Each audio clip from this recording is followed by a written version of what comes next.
nungsibawain nungsibacapi kay nakinungsi na nungsi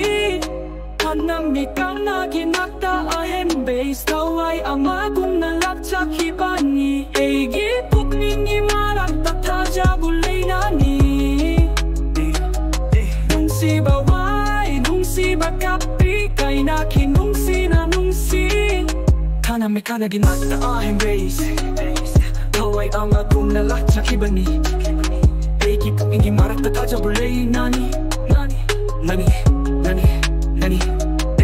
Kiribani na sisedong chakidja enataginangda Paiba ang gubalay chingong nanongdoy magimafamda Taklamda na lamdaba ipapuki matuugong na Nangbungay higibang matamahaka koy ang bana Koy sa wana hanlewakan sida Nang tak na bana wahale nang ginong sibada Chakle nang giwakan chakchay nang ginapa Famle nang ginong siba tumle nang gimalangi Nung sibaway nung sibagapi Kay na nung si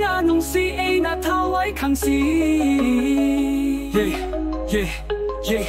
땡기반이 마술람이기 카약다 못하는 능시바마나 레이다 한데 능시마기 wak한다 풍만 기대 능시바기 마야이 나송비키 고딩 막마리 싱세 능시바나 능시바세 영나 농나이 방할리까리 까리노 까야 농나이 할리 마코이 니기 마락다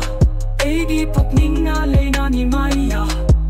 타자부 henda 바디 망한키 마학나 Taway amagong nalagtsak hibani Taokibani erigi aniba marakta Nungsiba sayam na nunay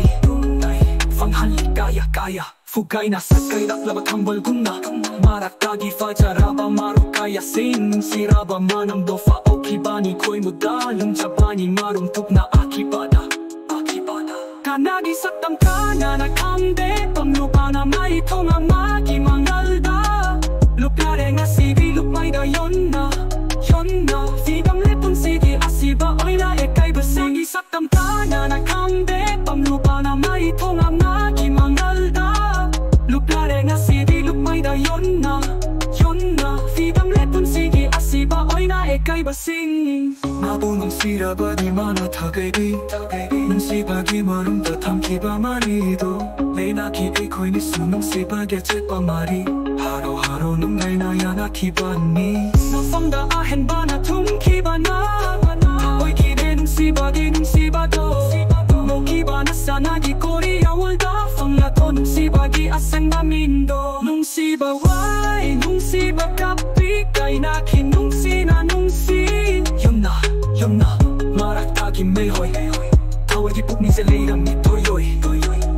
Nungsibaway nungsibagapi Kay nakin nungsi na nungsi Yomna maraktagi mehoy Tawag ipukning sa layram ni toyoy